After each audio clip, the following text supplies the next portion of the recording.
Nuestros compatriotas, los pueblos originarios, tienen una cultura milenaria.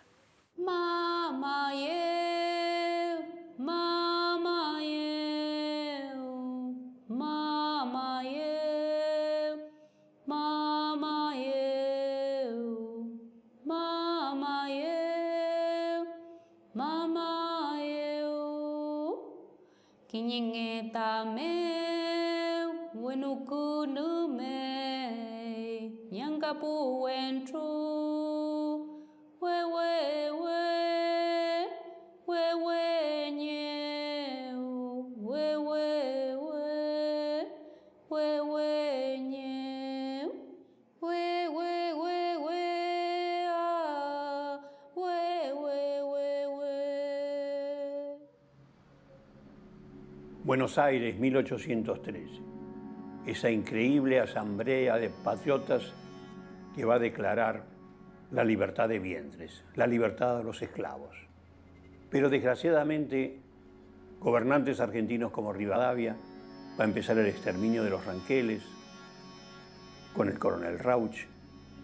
Rosa va a hacer su campaña en el desierto, hasta que se va a culminar todo esto con el crimen más tremendo de nuestra historia, que fue la denominada campaña del desierto, con el exterminio de los pueblos originarios y el robo de las tierras que ellos poblaban.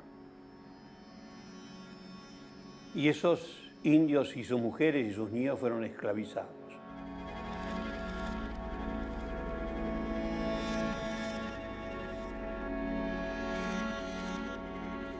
Los hombres como peones a la zafra en Tucumán o a construir fortificaciones en Martín García, las mujeres como sirvientas y los niños separados de sus madres como mandaderos.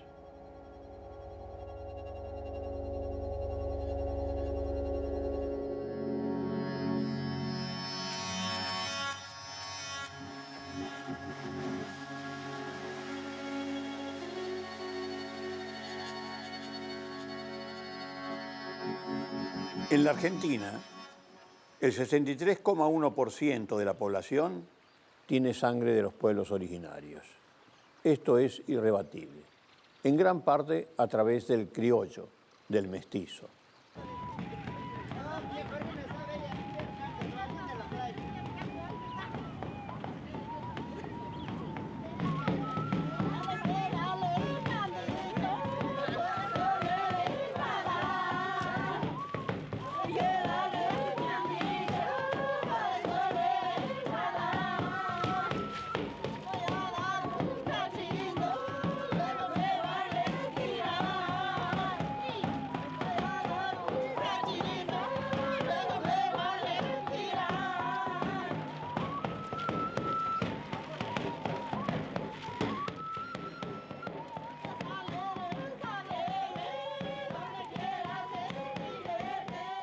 A fines del siglo XVIII, los españoles fueron avanzando en las llanuras, en las tierras de los ranqueles.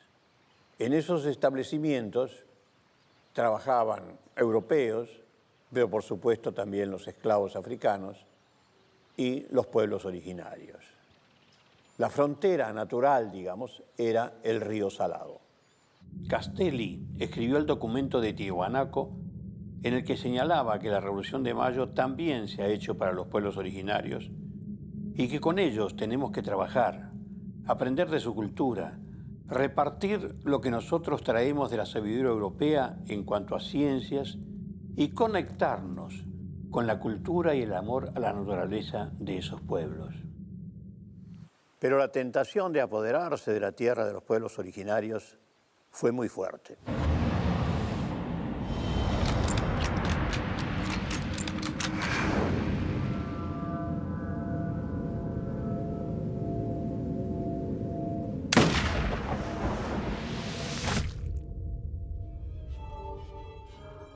Antes del exterminio de indígenas por el general Julio Argentino Roca, tuvieron lugar otras campañas militares. Las más importantes fueron las del coronel prusiano Federico Rauch en 1826 y 1827, contratado por Rivadavia para exterminar a los indios ranqueles.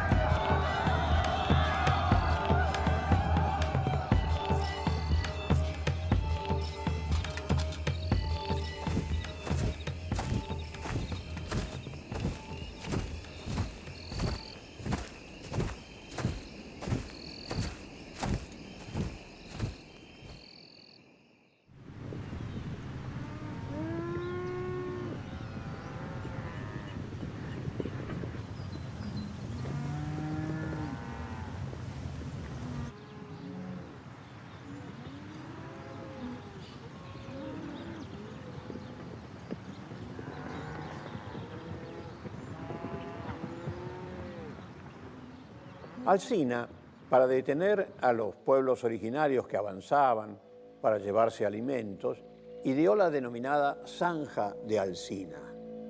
Era una zanja, un enorme pozo, que iba desde Bahía Blanca hasta Italó durante 374 kilómetros al sur de Córdoba.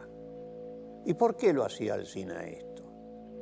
Para que sí, los pueblos originarios cuando venían a caballo pudieran saltar la zanja, pasaban, podían entrar, pero no podían llevarse las vacas de los denominados blancos.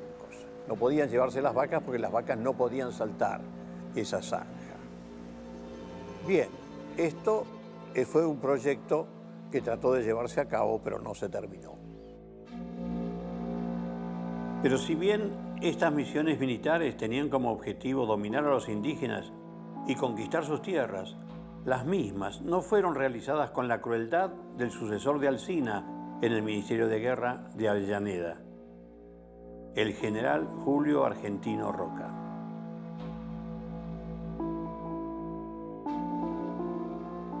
La llamada Campaña del Desierto fue un conjunto de acciones militares planificadas y ejecutadas por el gobierno nacional contra los pueblos mapuches, tehuelches y ranqueles para quitarles sus tierras.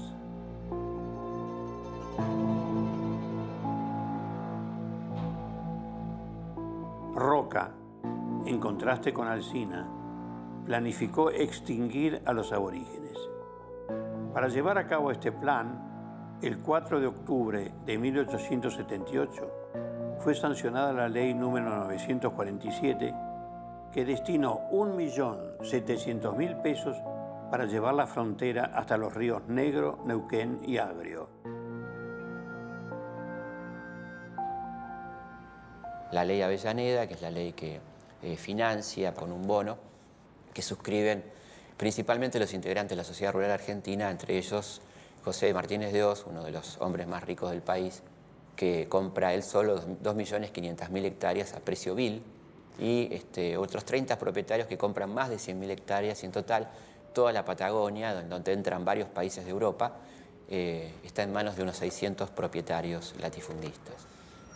Una campaña feroz de aniquilamiento, además viciada de corrupción, como bien denuncia un integrante de ese ejército, el comandante de fronteras Álvaro Barros, que denuncia a toda la familia Roca y denuncia muy puntualmente cómo el Ejército Nacional factura 5 veces el costo real del mantenimiento de los soldados, y pone como ejemplo el costo de un soldado prusiano, el mejor soldado de Europa, el mejor pago, el mejor armado, que era 5 veces menor a lo que costaba un soldado de frontera en Argentina, y teniendo en cuenta que, como cuenta el José Hernández en el Martín Fierro, esta gente estaba semidesnuda, mal armada, mal alimentada, nunca le pagaban, y ese dinero era robado absolutamente por la comandancia militar de la campaña del desierto. Creo que es importante decir que antes del genocidio hubo corrupción, como también pasó durante la dictadura del 76-83, ¿no? El diario La Nación, los días 16 y 17 de noviembre de 1878, dedicó la primera plana y un buen espacio dentro de sus páginas a un hecho que se había denunciado como de impunidad y de salvajismo. Se trata del fusilamiento de 60 indios ranqueles, así llama el diario, desarmados, que habían sido metidos con engaños dentro de un corral y fusilados.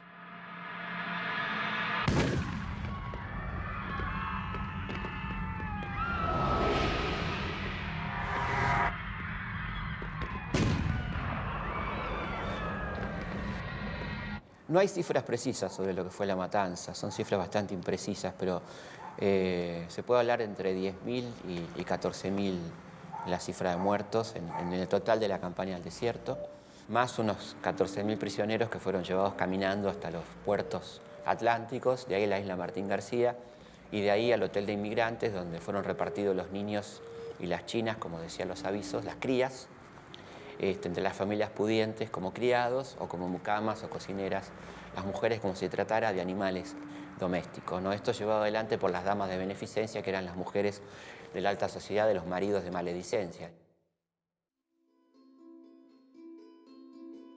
Pero ¿cuál fue la principal razón para tanta crueldad? El botín. Querían las tierras en las cuales desde siglos habitaban los indígenas. La colocación de este alambre poco difiere de cualquier otro. Un pequeño ajuste de torniquete será suficiente para dar la tensión requerida hasta atarlo a las varillas, y ya no será necesario volver a ajustarlo por el tiempo que dure el alambrado. Este avance espectacular de la siderurgia argentina es un testimonio de la capacidad de nuestros técnicos y operarios y un legítimo motivo de orgullo.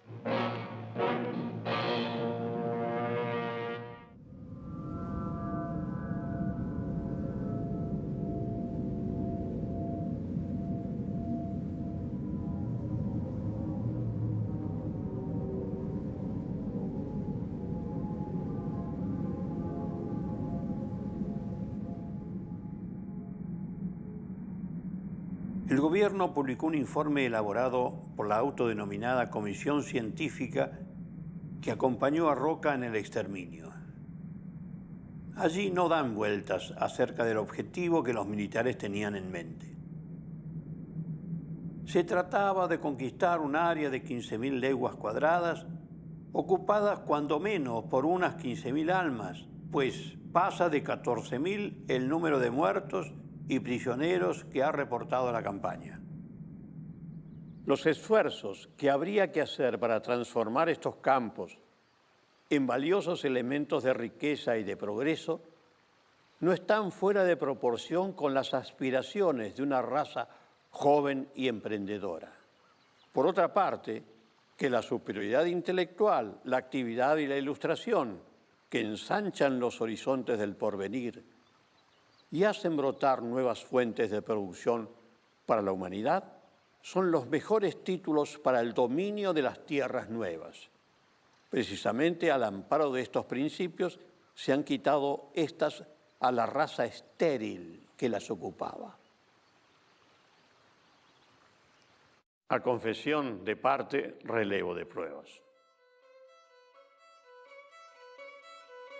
Y así fueron algunos de los principales terratenientes y los más ricos quienes se quedaron con las tierras ancestrales de los pobladores originarios.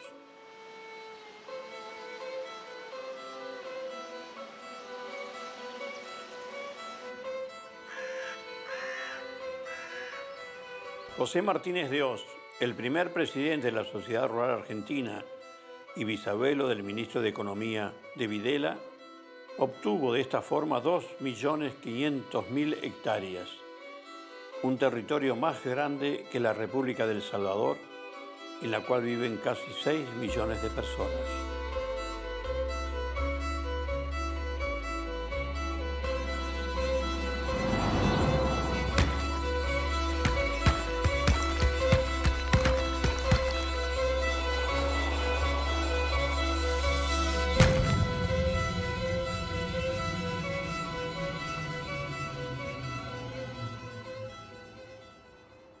$30 millones de hectáreas robadas a los pueblos originarios.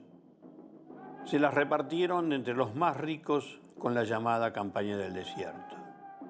De esta forma surgieron esas grandes estancias que siempre impidieron que el campo fuera de quien lo trabaja en nuestro país.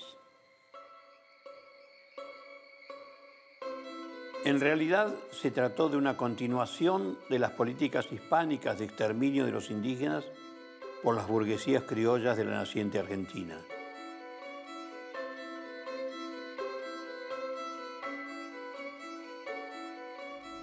En 1862, el poder nacional, digamos, el poder porteño, en realidad, encabezado por Mitre, logra consolidar la unidad nacional a fuerza, digamos, y comienza lo que se denomina el proceso de organización nacional, así lo llamó Mitre, que es un proceso de concentración de poder en lo cual lo primero que importó fue la creación de un ejército nacional que aproximadamente llevaba la mitad del presupuesto. Ese ejército fue pensado esencialmente como un ejército de represión interna, no como un ejército pensado para la defensa de las fronteras, sino como un ejército de represión interna cuyas primeras campañas son efectivamente campañas contra los levantamientos populares, campañas muy duras sobre La Rioja, Catamarca, la zona de Cuyo, con métodos muy similares a los que se van a usar un siglo después: tortura, arrasar pueblos enteros, capturas de los dirigentes.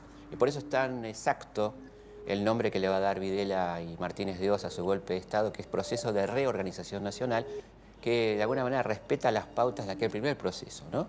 Aplicación de un modelo económico impopular a partir de la Fuerza Armada con un ejército nacional organizado. Este ejército estuvo siempre muy impregnado y muy vinculado al poder económico. Fue funcional siempre a los intereses, ¿no? Y cuando evidentemente estos sectores comprobaban que no podían llegar al poder por las urnas, recurrían a la violencia armada de los golpes de Estado, ¿no? Siempre son como el brazo ejecutor de los intereses impopulares, ¿no? La primera bomba sobre la Casa de Gobierno. Después, bajo las nubes, el zumbido de los dos termitios.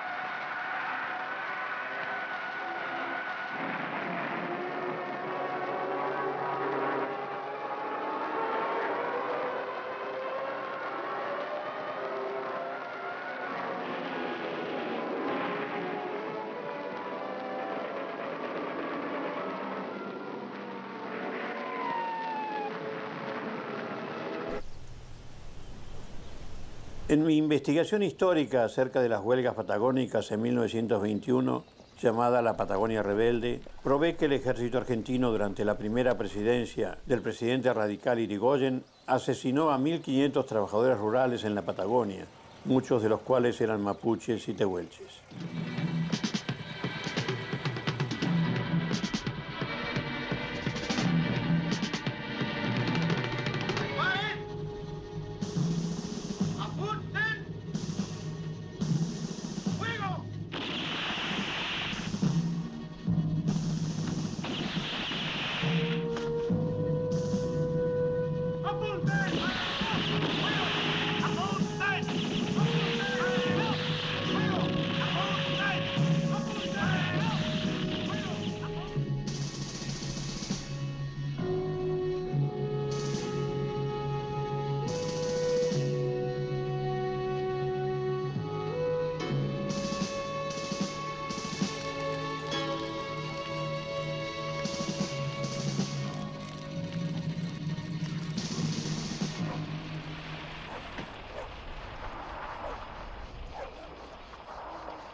Y también este mismo ejército que a partir de 1976 asesinó a 30.000 personas, había masacrado a miles más durante el gobierno de Nicolás Avellaneda en la misión militar comandada por su ministro de Guerra, Julio Argentino.